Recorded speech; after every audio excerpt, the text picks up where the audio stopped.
Hai teman, apa kabar? Saya Tony Wijaya. Saya mengucapkan selamat datang dan selamat mendengarkan podcast kami. Melalui podcast ini, kami memiliki misi bagi pendengarnya agar setiap pendengarnya bisa memiliki kehidupan yang sehat, sejahtera, dan berbahagia. Kami ingin menjadi sebuah cahaya lilin di tengah kegelapan yang bisa memberikan harapan, manfaat, dan solusi bagi setiap pendengarnya. Selamat mendengarkan podcast kami dan semoga Anda menjadi pendengar untuk podcast kami berikutnya. Salam 1, 2, 3, salam sehat, sejahtera, dan bahagia.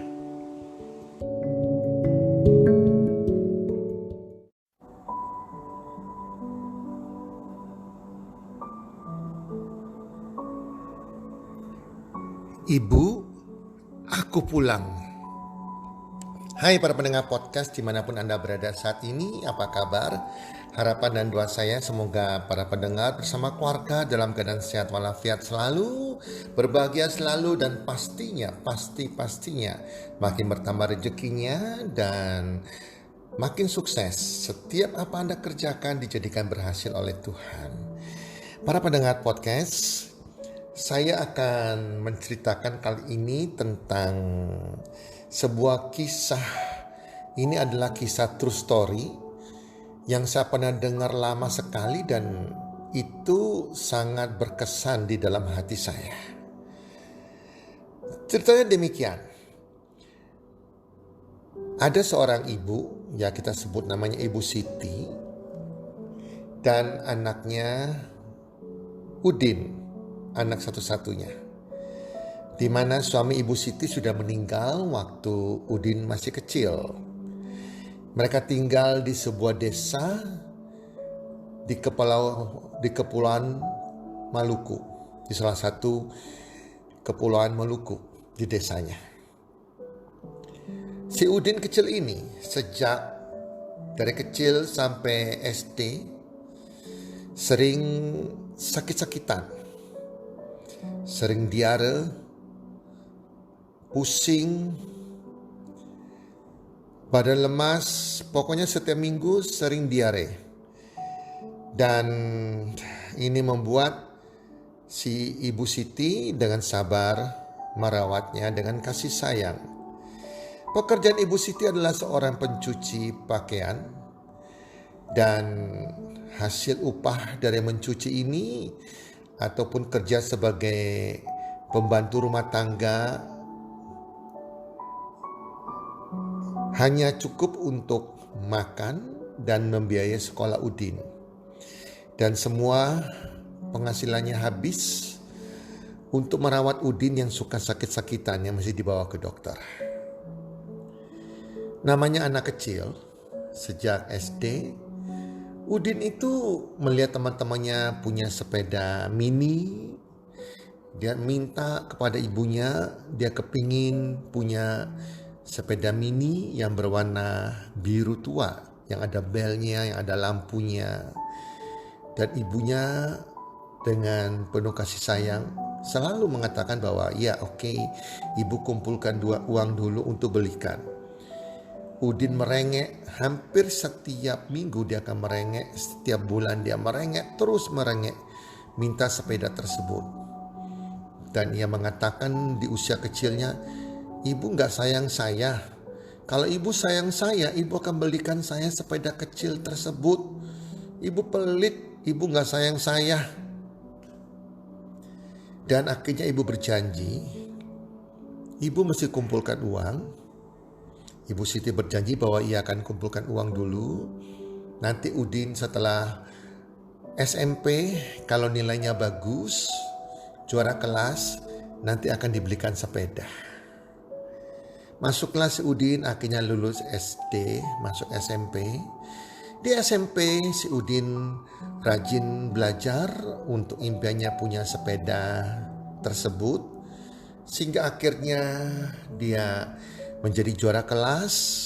Dia masuk ke SMA mendapatkan beasiswa Di SMA si Udin sudah lupakan sepeda mini tersebut, dia sudah dewasa dan sudah tidak pernah meminta sepeda mini tersebut. Di SMA dia juga sudah rajin belajar, akhirnya lulus juga sebagai juara kelas dan keterima masuk kuliah di salah satu perguruan tinggi negeri. Di tempat kuliahnya juga dia akhirnya lulus sebagai sarjana ekonomi dengan nilai yang sangat memuaskan dan akhirnya Udin keterima kerja di Jakarta. Di Jakarta dia bekerja dengan semangatnya, terpaksa terpisah dengan Ibu Siti. Cuma satu pesan ibunya kepada si Udin agar jangan lupa ada waktu libur kembali nengok ibu di Maluku. Dan ibu ini mendoakan si Udin terus bekerja dan akhirnya Udin naik jabatan dan jabatan, dia mendapatkan fasilitas rumah dan mobil. Udin mengajak ibunya ke Jakarta, ibunya sangat bahagia melihat fasilitas rumah yang didapatkan oleh Udin. Cuma setelah 3 bulan di Jakarta, ibunya tidak kerasan karena Udin sibuk terus, malam hari baru pulang kerja, dan ibunya juga nggak ada kegiatan, tidak ada teman-temannya di Jakarta. Akhirnya ibunya minta kembali pulang ke Pulau Maluku. Pulanglah ibunya kembali ke desanya di Kepulauan Maluku, dan Udin berjanji setiap liburan dia akan pulang ke kampungnya. Dan begitu ada liburan berapa bulan sekali, Udin pasti pulang ke kampungnya menengok ibunya. Dan ibunya sangat bahagia sekali. Dan Udin makin sibuk. Akhirnya dia hanya bisa pulang lebaran. Pada waktu lebaran ia pulang menjenguk ibunya. Ibunya sangat senang sekali dan akhirnya Udin menikah dan mendapatkan seorang istri yang dari keluarga biasa-biasa saja dan istrinya orang yang sangat baik sekali. Akhirnya setiap lebaran Udin mengajak istrinya pulang ke kampungnya, pulang menengok ibunya. Dan itu membuat ibu Udin, Ibu Siti sangat gembira sekali. Dan waktu terus berlalu, akhirnya si Udin juga diberkati dengan seorang anak laki-laki yang lucu. Dan Udin makin sibuk lagi sehingga waktu untuk istri dan anak tidak ada. Dia pulang kerja malam hari. Dalam pikiran Udin, dia melakukan ini semua untuk istri dan anaknya. Semakin tidak ada waktu dengan istri dan anak, bahkan hari libur saja istri dan anaknya minta jalan-jalan bersama ke luar kota, itu pun Udin hanya janji dan tidak bisa menepatinya. Dia semakin sibuk dengan pekerjaan karena semakin naik jabatannya, semakin tinggi jabatannya, dan sekarang sudah menjadi manajer di perusahaan tersebut. Akhirnya timbullah pertengkaran-pertengkaran kecil antara istrinya dan Udin, dan membuat akhirnya pertengkaran dari kecil jadi besar dan istrinya kecewa. Istrinya kemudian pulang ke rumah orang tua istrinya dengan membawa anaknya sematawayang mereka. Kemudian Udin curhat kepada ibunya dengan lewat telepon. Ibunya minta bersabar dan lebaran berikutnya Udin masih pulang juga ke kampungnya. Tapi kali ini tidak menginap karena sore hari dia langsung balik ke Jakarta. Lebaran tahun berikutnya Udin tidak pulang, dia hanya menelpon ibunya, mengucapkan selamat lebaran lewat telepon karena sibuk. Dan lebaran berikutnya juga Udin sibuk gak bisa pulang, hanya lewat telepon. Dan lebaran berikutnya lagi Udin juga rencana mau pulang tapi gak bisa juga, kesibukan menunggunya. Dia hanya menyampaikan selamat lebaran ya Bu lewat telepon.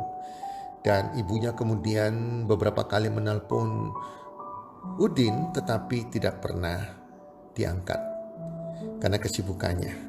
Sehingga akhirnya 5 lebaran Udin tidak pulang ke kampungnya menengok ibunya. Dan Udin menelpon ibunya juga. Ibunya teleponnya juga sudah tidak aktif. Karena memang nomornya sudah tidak aktif, para pendengar. Setelah itu Lebaran datang lagi. Udin akhirnya pulang ke kampungnya sendirian. Karena ia sudah lama berpisah dengan istrinya tetapi masih belum bercerai mereka. Ia terheran-heran di kampungnya. Jalan raya di kampungnya sudah beraspal, rumah-rumah sudah tembok. Di antara rumah-rumah tembok tersebut, dia melihat ada sebuah rumah gubuk, yaitu rumah rumah Udin dan ibunya. Dia baru sadar sudah 5 tahun ia tidak pulang ke kampungnya. Itulah sebabnya suasana perkampungannya sudah berubah menjadi sebuah kota kecil. Udin tiba di rumahnya, rumah gubuk tersebut. Dia buka pintu rumahnya. Rumahnya masih tetap sama. Rumah reot dan segala posisi kursi, meja makan, tempat tidur masih tetap sama. Dan masih terawat bersih. Tidak ada debunya. Dan dia mencari-cari ibunya. Ia katakan, berteriak, ibu, Udin pulang. Ibu di mana? Udin pulang, Bu. Ibu. Tidak lama kemudian, masuklah seorang wanita tua ke dalam rumah tersebut. Itu adalah Ibu Uli, tetangga sebelah. Ibu Uli mengatakan bahwa Ibu Udin tidak ada di rumahnya. Ia mengatakan bahwa Ibu Udin berpesan kepadanya bahwa Udin suatu waktu akan pulang ke rumah dan berpesan kepada Ibu Uli untuk merawat kebersihan rumahnya sampai anaknya kembali pulang ke kampungnya. Loh, kalau begitu di mana ibu saya, Ibu Uli? Tanya Udin. Ibu Uli kemudian bilang, ayo kita menengok ibumu. Di mana ibu sekarang, Bu Uli? Ayo ikut Ibu Uli. Nah, Ibu Uli yang sudah tua itu mengajak Udin mengikutinya. Berjalan terus sehingga sampai ke sebuah bukit di ujung jalan tersebut, yaitu sebuah daerah perkuburan. Udin kaget. Udin bertanya, Ibu Uli, ini kan daerah perkuburan. Iya, ayo ikut dan temui ibumu. Kemudian Ibu Uli mengajak Udin ke sebuah makam. Disitulah tertera nama dari Ibu Udin, Ibu Siti. Udin kaget, Udin syok. Dia menangis terseduh-seduh. Ibu, Udin pulang, Bu. Ini anakmu sudah pulang, tapi sudah terlambat. Udin selalu berpikir ada tahun depan untuk pulang. Lebaran berikutnya lagi dia berpikir bahwa, masih ada tahun depan lagi untuk pulang. Karena dia masih sibuk. Masih ada tahun depan lagi untuk pulang Lebaran. Dan saat ini yang ditemui hanya sebuah batu nisan ibunya. Di depan makam ibunya baru ia sadar bahwa waktu usia ibunya sudah selesai. Sedangkan waktu usianya masih panjang. Ia tidak bisa menyesuaikan waktunya disamakan dengan waktu usia ibunya. Ibu yang sangat ia cintai sudah meninggal. Wanita yang sangat ia cintai, yang tidak bisa ia temui 5 tahun, yang ditemui hanya batu nisannya. Kemudian Udin kembali ke rumah bersama Ibu Uli. Sebelum Udin balik ke Jakarta, Ibu Uli memanggilnya. Dikatakan bahwa ada titipan barang dari ibunya. Kemudian Ibu Uli mengeluarkan sepeda mini kecil dengan warna biru, ada belnya, ada lampunya. Sepeda impiannya. Udin kaget, Udin langsung menangis. Ibu Uli menyampaikan pesan ibunya. Ibu kamu berpesan mengatakan bahwa ibu sangat mencintaimu. Ibu ingat selalu keinginanmu. Ibu mengumpulkan uang terus menerus sedikit demi sedikit untuk dapat membelikan sepeda ini buat Udin. Ini sebagai bukti ibumu sangat mencintaimu. Dia tidak pernah melupakan apa yang kau inginkan. Air mata Udin menetes, tidak bisa di-stop. Akhirnya Udin pulang ke Jakarta. Begitu tiba dari airport, dia langsung menemui istrinya dan anaknya yang ada di rumah orang tua istrinya. Dia langsung berlutut di istri dan anaknya dan memohon maaf. Dan berjanji ia akan lebih perhatikan istri dan anaknya. Dia akan menyiapkan waktu untuknya, untuk mereka. Dia akan, walaupun ia sibuk, ia akan menyisihkan waktu. Di mana waktu untuk bekerja, kesibukannya, dan waktu untuk anak dan istrinya. Ia tidak mau terulang kembali kehilangan seperti dialami kehilangan ibu tercintanya. Dan ia berikan sepeda mini tersebut kepada anaknya tersebut. Sejak itu, Udin menjadi orang yang peduli pada keluarganya. Dan sejak itu pula, setiap lebaran ia pasti mengajak istri dan anaknya kembali ke kampung halamannya. Ia berlutut di makam ibunya, berdoa dan berkata, "Ibu, ini anakmu, Udin pulang, Bu." Para pendengar podcast,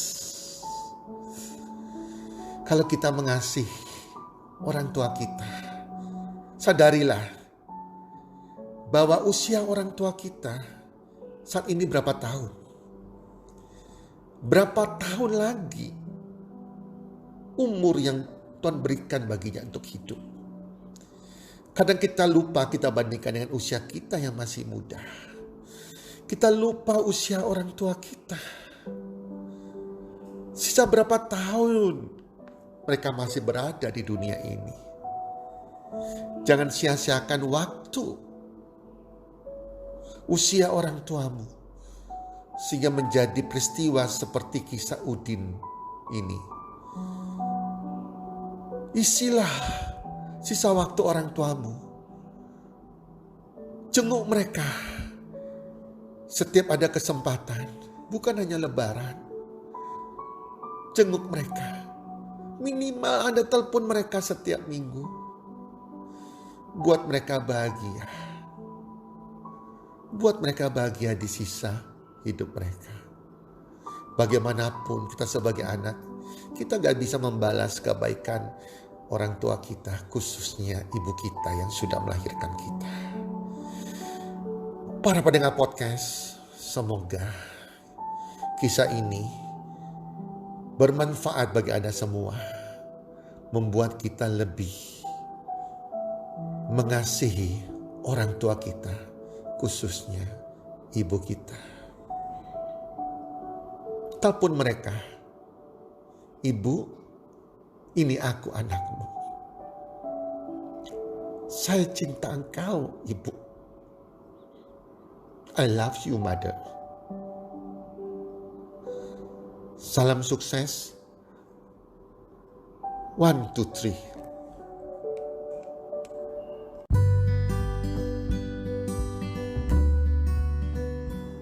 Terima kasih sudah mendengarkan podcast kami. Teman, jika Anda rasa bermanfaat podcast kami ini, Anda bisa menginfokan kepada rekan kerja Anda keluarga Anda, teman ataupun sahabat Anda. Dan jika ada hal-hal yang Anda ingin tanyakan kepada kami, ataupun topik-topik apa yang Anda ingin kami bawakan, kami sampaikan, Anda bisa DM kami di Instagram kami, healthcommunity.id. Salam 123, salam sehat, sejahtera dan bahagia.